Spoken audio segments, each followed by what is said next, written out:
Good morning, everyone. Does this work? Is it working? Yes? Thank you. Ah, okay. So, if I'm really honest, I don't know what I'm doing. um, I'm just going through a process of trying to re-understand research that I started in 2017 in London, as part of a commissioned by Rich Mix London, and it was part of a Radicals Ideas commission. And in that project, I was exploring questions about food, and specifically food in relation to the Biafran War that occurred in Nigeria. I think it was in 1965. And there I was looking at how food was used as a weapon of warfare. It's sad to say that such a time in history is repeating itself as we speak. But this research has been ongoing. It went to sleep for a while, and then it came alive again through New York University as part of the fall production last year, where I worked with a group of students who developed a 6 hour performance that was looking at food, but food from their own experience. And in that experience, I started to re engage with this project and what it could be. So, this this experience that I'm having here at Asakal is something that is a gift from Nada and her team, because it has been a struggle to be a practicing artist, to think about what does it mean to actually engage in research from a real place, and research that's not just about producing a product at the end of it, but research that can sustain you over a period of time. And by sustain, I don't mean specifically financially, but from an integral place, and a place where you wake up in the morning and you feel inspired to do something. So this has really been a gift. And in this space, I have been thinking about what does it mean to look at food as a paradigm for research. So thinking about the processes of creating food, the preparation, the cultivation, the washing, the cleaning, the cutting, the cooking, everything that goes into preparing food has been for me a way of thinking about what it means to engage in practice based research. But more importantly, as well, to think about how food perhaps can be a, a support mechanism for reimagining performance practice, and as a result, the output of performance practice as research. And part of this has been also going back to texts that I've written, thinking about what does applied theater, for example, and drama education look like if we were to employ food based methodologies as that research, as a research practice. So I will read something that I've written, and I hope it makes sense. If it doesn't, we can discuss it so I can also understand.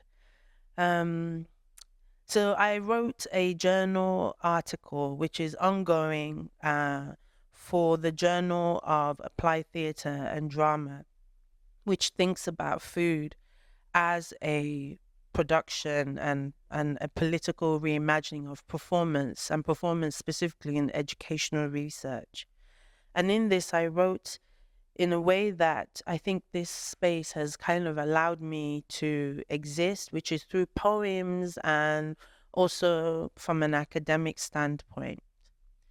Emancipated stomachs, listless gazes, the odor of conflict, the harsh truths of famine, dangling like a decomposed fruit, torn and exposed by the southern breeze, the scent of summer deterioration, the wails of famished infants, glances exchanged, a fleeting hush, a clash of harsh truths. What is that I hear you ask? It is the symphony of a multitude of voices perishing from hunger. When contemplating cuisine, I envisage it as a result of expression, an expression that stems from food. This perspective delineates a duality where food serves as a foundational element, with cuisine emerging as the evolved manifestation thereof.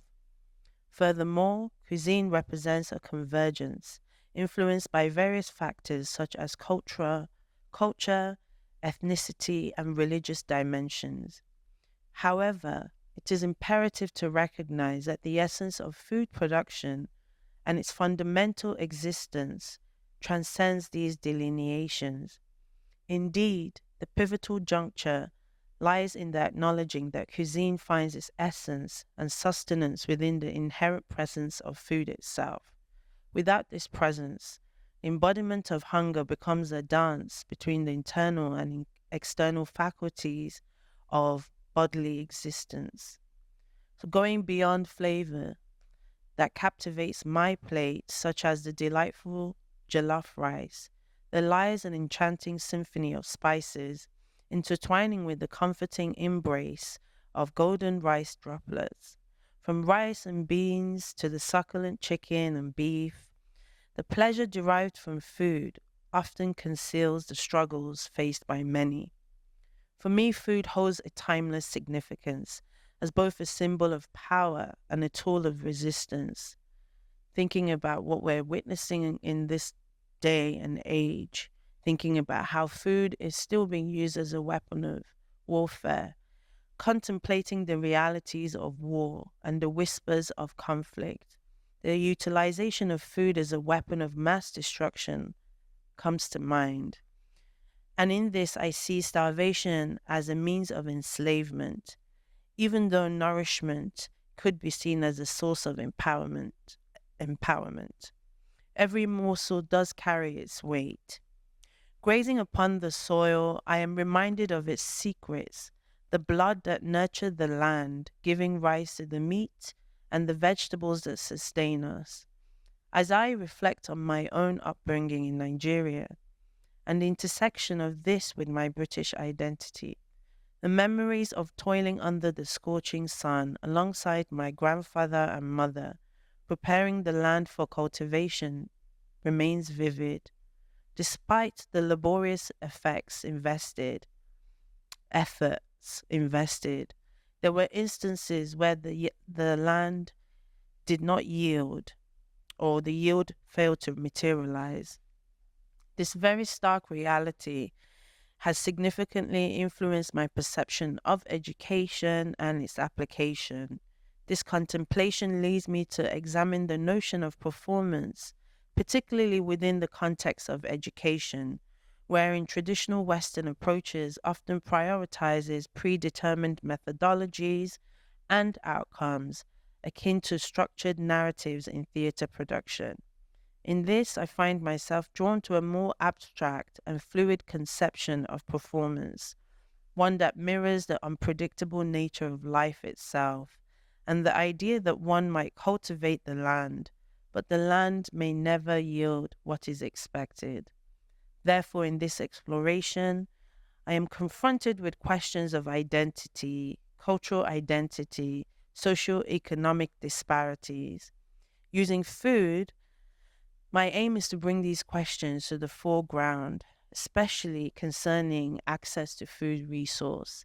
And I'm saying this also being aware that, uh, I hold a privilege that many people do not have. I'm aware that in this land that we're in, maybe access to food is not something that we all think about or we all, have to think about in terms of, am I going to be able to eat today or tomorrow? Nevertheless, I feel that we're in a space where, because of what is available, we can ask those questions. Because of what is available here, we have access to time, we have access to kind of a self-understanding of what it means for us to embody our own privileges and how that feeds into research, practice, and all the above.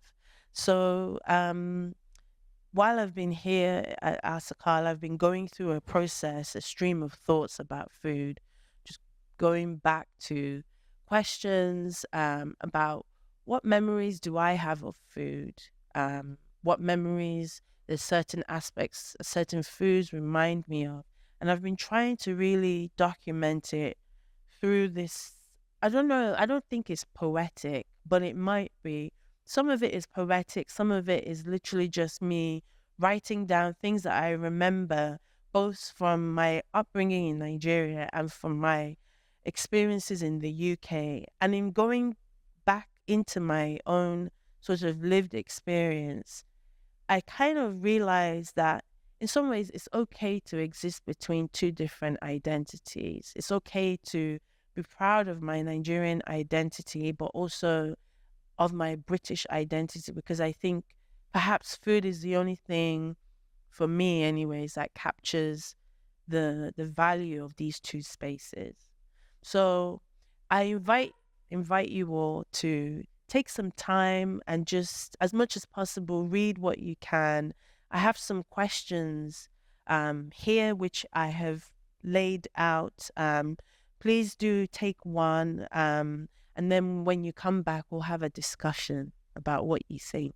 Thank you.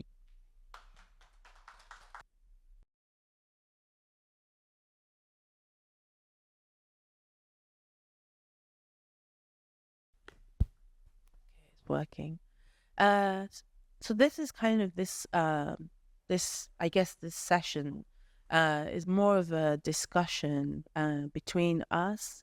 Just I'm open to hearing what your thoughts are in terms of my presentation, the work that you've encountered, but also in terms of the questions that I've asked. If there's anything that you want to share, this is an open space, and I hope that it's a safe space for us to, be open about our politics of around food.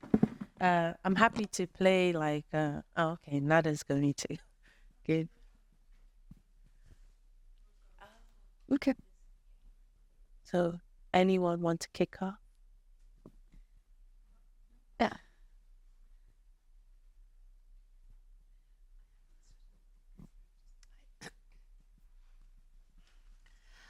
I want to ask you something about what you have said before. It's between Nigeria and London, and for you, the lackness of food in Nigeria versus the plenty of food in London. How this affects you, or what was your reaction to it? Was it like something positive or negative, or was it something that made you dig deeper and go into the reasons behind why in Africa this somehow the starvation happening, like not only in Nigeria, and versus the West, and where you were there living your daily life, how that affects you as a human and as a scholar while you are doing your researches. So thank you for that question. I think if I'm really honest, um, one of the things the experience of coming from Nigeria to the UK was both positive and negative. Specifically with food, I think when we came to the UK, we suddenly had like access to all these foods that we never had access to growing up in Nigeria. Um, but then, as you said, the older I got, I became more less sort of like persuaded by this plethora of food, and driven by a need to really understand my experience. And what I came to was that growing up in Nigeria, we were farming our own food. Uh, and, more than, I guess from a very young age, without even having like the words for it, I had already started to experience the impact of climate change. So sometimes, we would cultivate the land, we would plow the soil, we would plant the seed, and then we would just pray that it would rain. And sometimes it just never rained.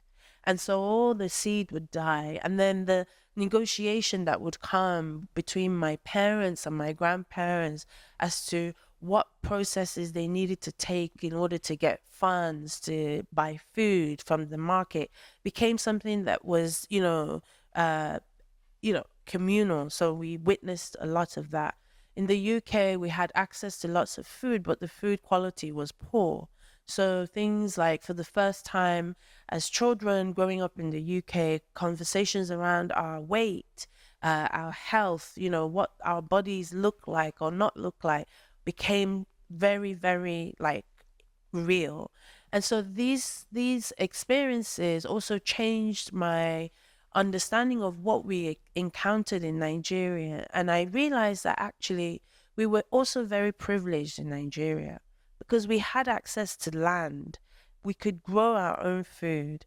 And there was no chemicals in our food. We grew what we ate, and we understood how the land operated. We knew that a certain smell from the soil would tell you that it was going to rain, for example. And in the UK, we didn't have access to that.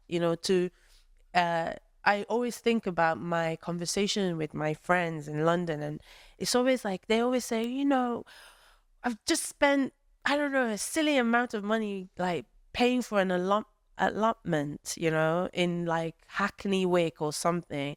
And you go there and it's literally just like a square of soil that, somebody used to dump rubbish on, and you have to clear it up. But they're so excited because they have the opportunity to grow something.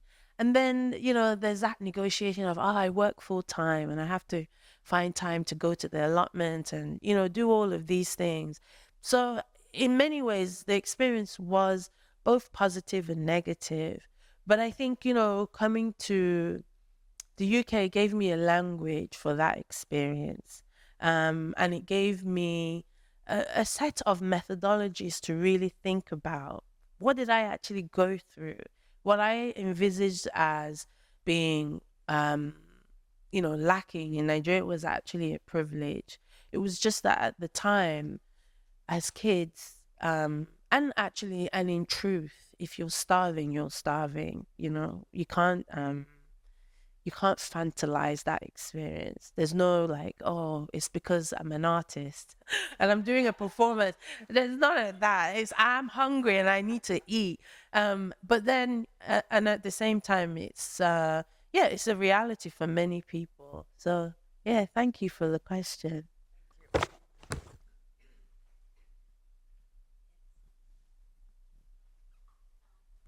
I just have an observation. I'm a tea person. I grew up in Lebanon, and our family originally Palestinian, but in the Levant, coffee is a big deal. Coffee and tea are equally important. And I have no idea about coffee because I hate its taste. But when you go to a roastery in Lebanon, you cannot say, I want to buy coffee. There is blonde coffee, semi-blonde, burnt coffee, coffee with cardamom, coffee with other spices. So you have to have a whole discussion. And in our house, we would have different jars. Like my mom would like maybe the blonde coffee with the little bit of cardamom. My father would like the burnt one. And the problem is when you have visitors, 10 visitors with different kinds of tastes for coffee. So you have to make 10 different kinds of coffees.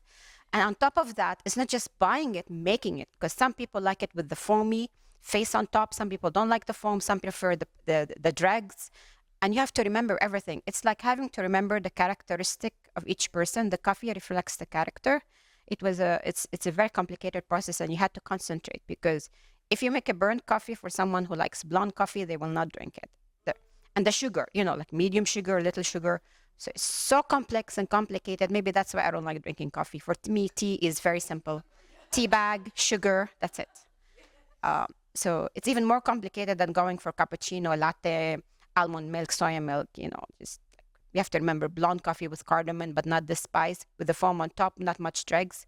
And it's just like one small cup. And you have to think all of these things and how much you need to boil it and not boil it. And in Arab families, you have like 10 cousins. You don't have one cousin visiting. So You have to remember what each cousin, what kind of coffee they like. So you can write a whole story about that. Yeah, that's a whole research project. Yeah. For me, I never go to these roasteries because for me, it's like, I don't know. And the thing is, I don't taste it. So I don't know what I'm doing. I'm winging it the whole time if I have to make the coffee. So it's even a bigger mistake, you know. So just an observation. Thank you, because I only started drinking coffee when I came to the UK. I was growing up, and then I realized that in the UK, like somewhere like London, you have everybody from everywhere, and the Italians have a very specific experience with coffee that the British don't. The British love tea, but very kind of they call them, is it the builders tea? And the breakfast tea, and where like the culture of in Britain is that if you're having a meltdown, just have a cup of tea, it will be fine.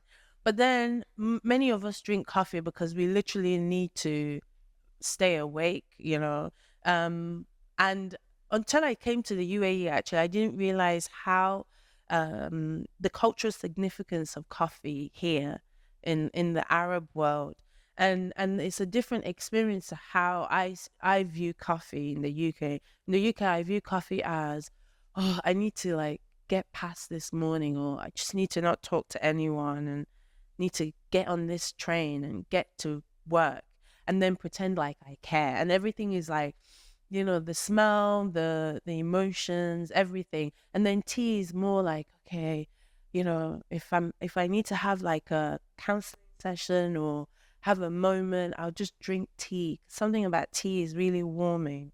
But that's a really interesting observation, because what I find interesting is what you're saying about the conversational aspects, and how each way of making coffee also represents how each different person navigates their experience with this thing, which is why I really find food really interesting, because it's not just about the eating, it's about what that kind of holds for us as individuals, as a community. So thank A big problem with the Levant and the Middle East. There is the same thing, but everyone is patriotic about it.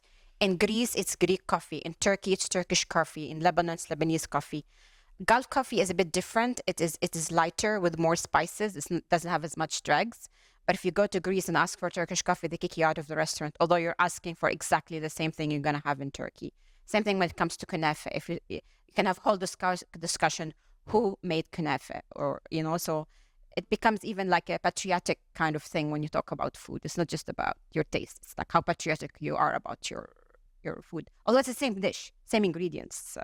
That's a big topic as well. And I want to add something about the coffee. I'm talking too much now today. So it's the coffee in Lebanon. I'm Lebanese too, and one day someone asked me, "How would you like your coffee?" And I said, "Like regular coffee with cardamom." Ah, you Muslims, you like it with cardamom. We Christians, we don't like cardamom in it.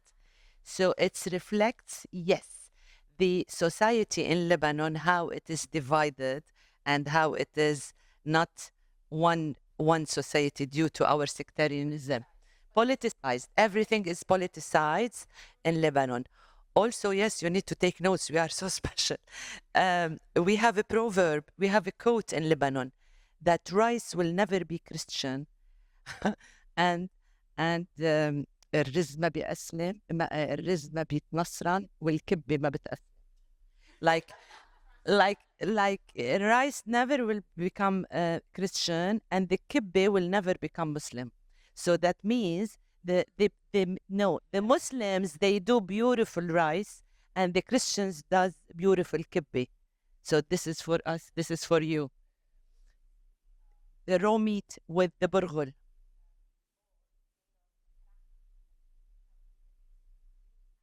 Yeah.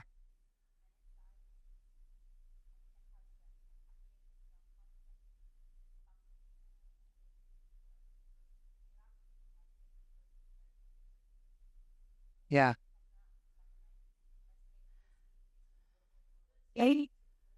Yeah. Sometimes, yeah. And you can have like flat the oven, or you can have fireball. Yeah. So yeah, there is this politics and food, and the Muslims eat this, the Christians eat this. We do it like that. You do it like that. We don't do it like that. We don't like it like that. But for the coffee thing, I want to add something because I did an artwork about the coffee and what it means in the Arab world and how we used to have it as a link and mediator between people. When a guy met a girl during my adolescence, like 30 years back, the first thing he would say to me, like, can we have a cup of coffee? That initiative to introduce himself to me and yeah. So dating was through coffee. Poets used to write about coffee to indicate their feelings to their lovers, especially like our Nizar Kabbani and Mahmoud Darwish. The coffee in our culture as Arab people, it's like the lady, it's like the woman, it's a female because also it is feminine in the wordings, in the language. It's not masculine word, it is a feminine word. And as our poets, they wrote about, like Nizar, he wrote about the coffee as if it is a woman. Like he's telling her, you my coffee, you are beautiful. You won't age. You will stay young for me. No matter what it happened, even if the forests burned and the oceans dries, I will keep loving you, no matter how many years can come over. Yes. So this is how coffee it is. And also when mothers wants to, have a talk with their sons or children, and they call, like my mother, she calls my brother, Mom, I want to have a cup of coffee with you. That means something dangerous, this cup of coffee, like there is something serious, like there is a, so it's the coffee always there as a reason to meet, as a reason to talk, to open up. It's not like coffee, and we do it in a very slow way.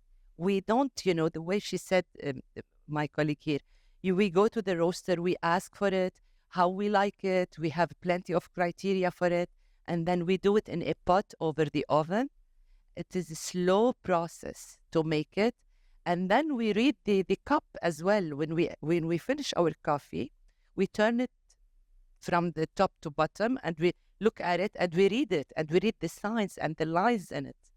So it's something, it for me personally, it means a lot, the coffee. It reminds me of my grandmother, when she taught me how to do the coffee for her without sugar. So yeah, so coffee is everywhere. So it's a human. It's so human.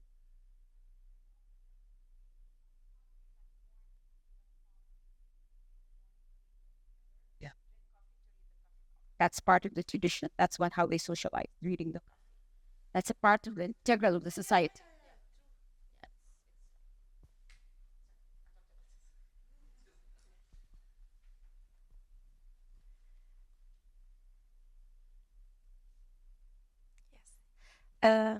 Thank you. And the piece of writing that you read for us at the beginning was so beautiful. I found it very poetic and very soothing. My favorite sentence is when you said, pleasure derived by food concealed men's struggles. So when you talk about starvation and lack, how people, they become angry when they're hungry, and their behavior changes. Have you witnessed any shift in people around you? Like, how did they become like more aggressive, or what changed about them? And how do they cope with what is happening, whether it's a drought that is like because of the weather, or for example, like in Iraq when there was an embargo on the country for 12 years, or like what is happening now in Gaza. It's a forced starvation. Yeah. So I think I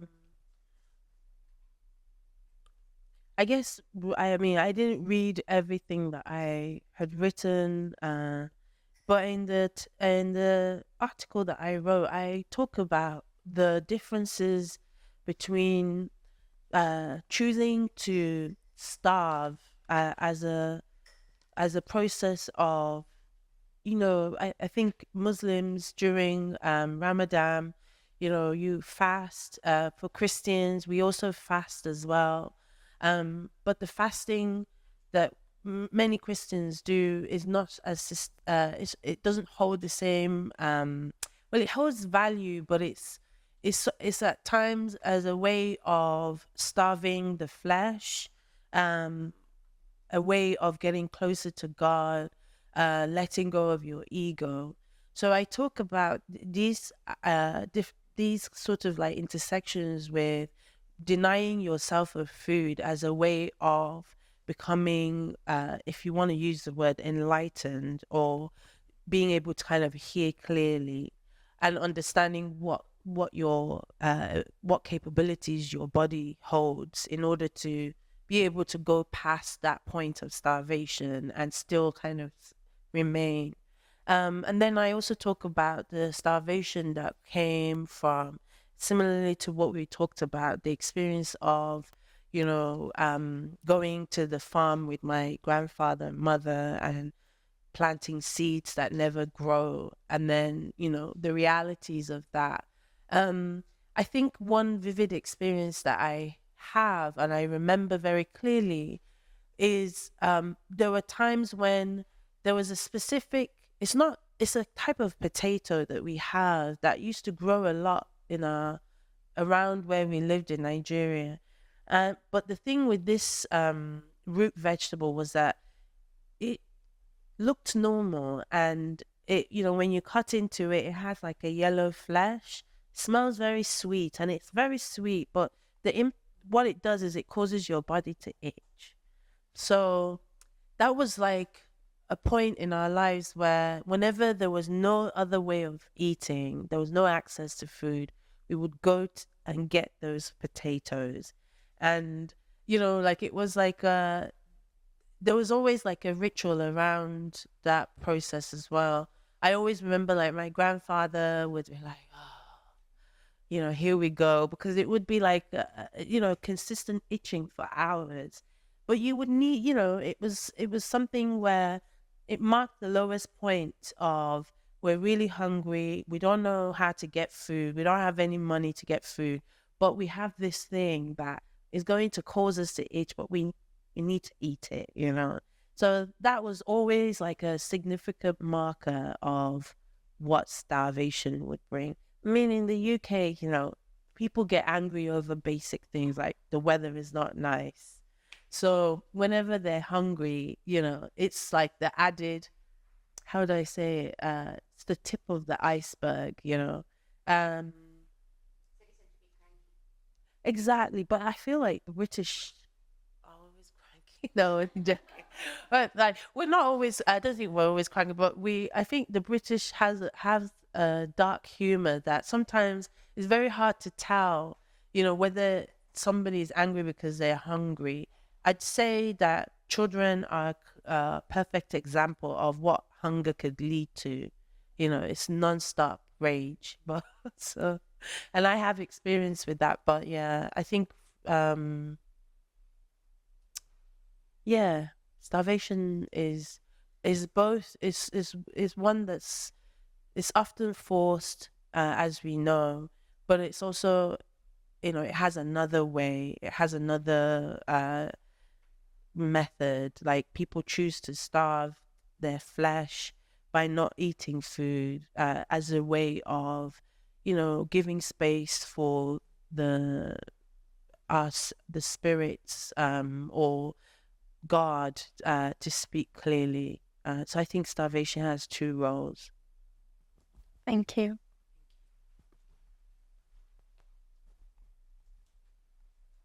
Laura's high speak a lot.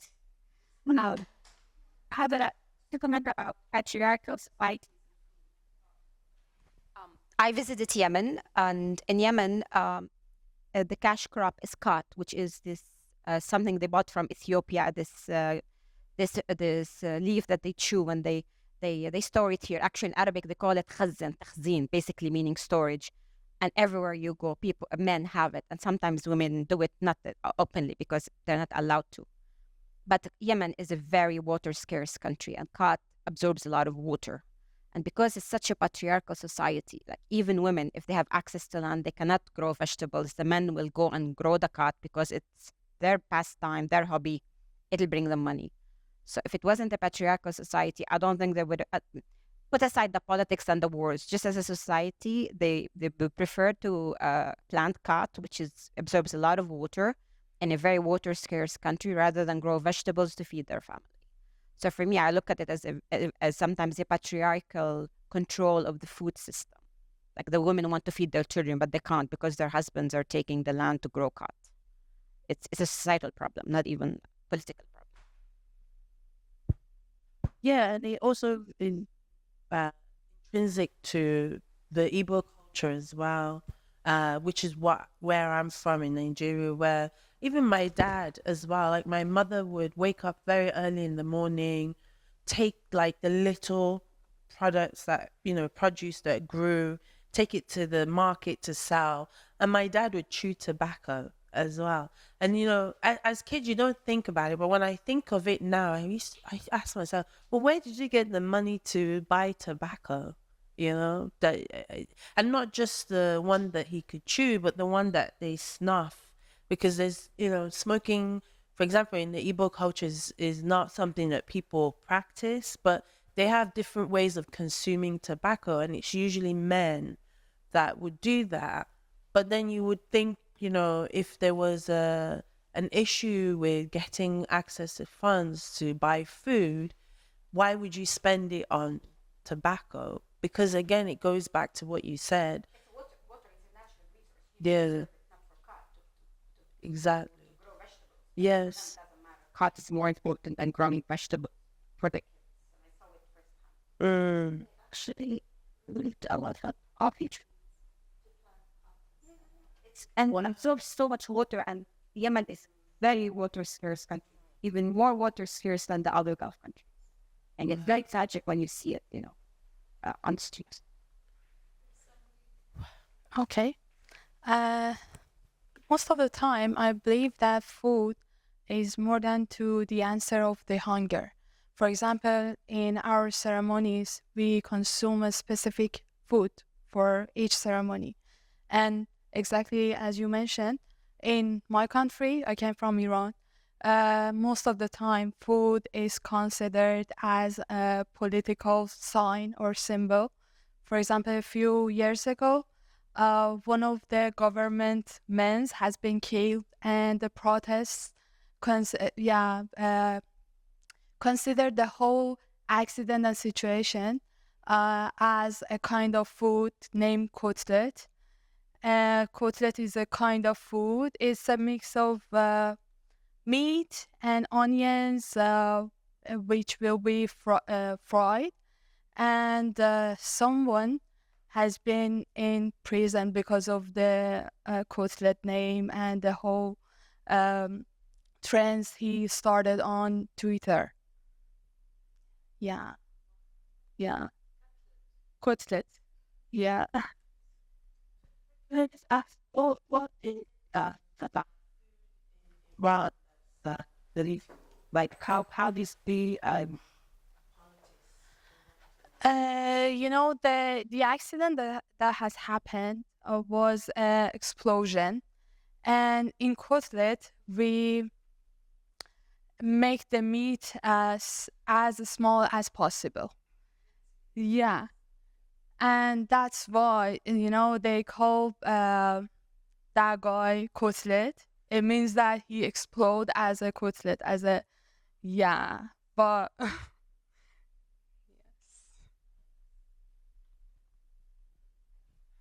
Wow. Thank you. Thank you so much. Thank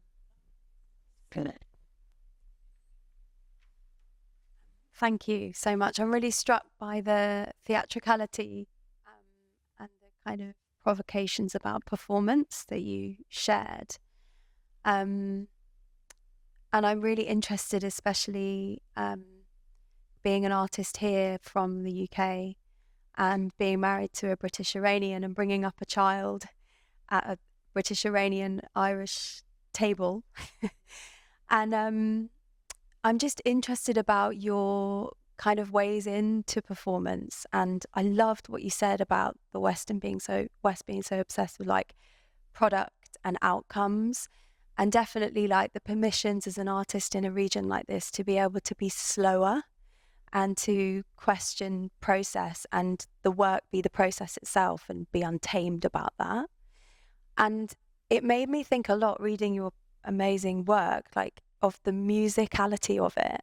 So the kind of soundscape. And I wondered if that was a way in, because my grandmother grew up amongst like the paddy fields, and she always told me that potatoes have hearts. So like my son gets the humble jacket potato from me, and then sabzi from my husband. And when we talk a lot about the musicality of it, like the staccato kind of potato and then the legato slower ways of cooking in like Iranian cuisine, and I wondered if that was like a way in for you or something that you practice through music. So I'm not, I wouldn't call myself a musician, but what you were saying reminded me of when I was working with students last year on a full production. We had 30 pestles and mortars that were made in India and brought to the UAE. And one of the things that I asked the students were, how does it feel in your body to pound on this, basically this wooden object for as long as possible, knowing that there's no outcome?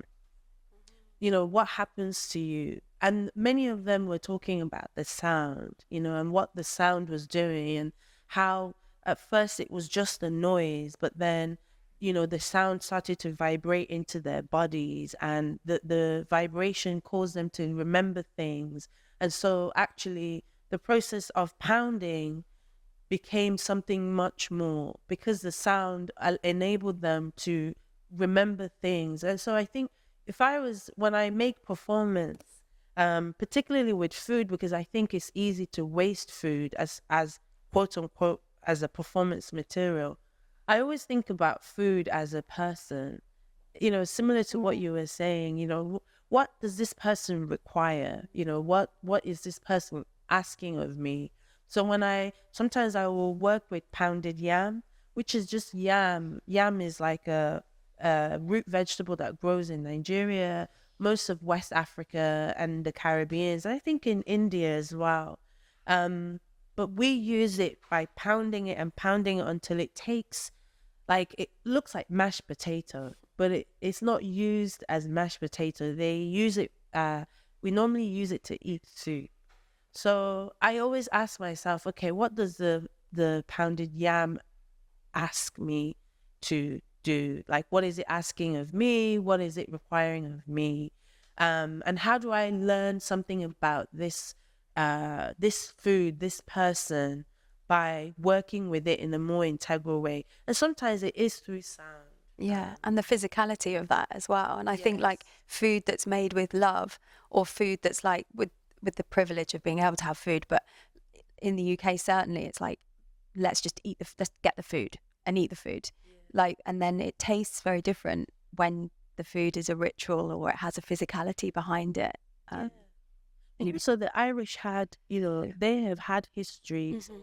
They have an experience with famine, right? Yeah. So the whole racial issue in the UK against the Irish also came from the need of Irish people migrating from Ireland to London because of the famine. Yeah.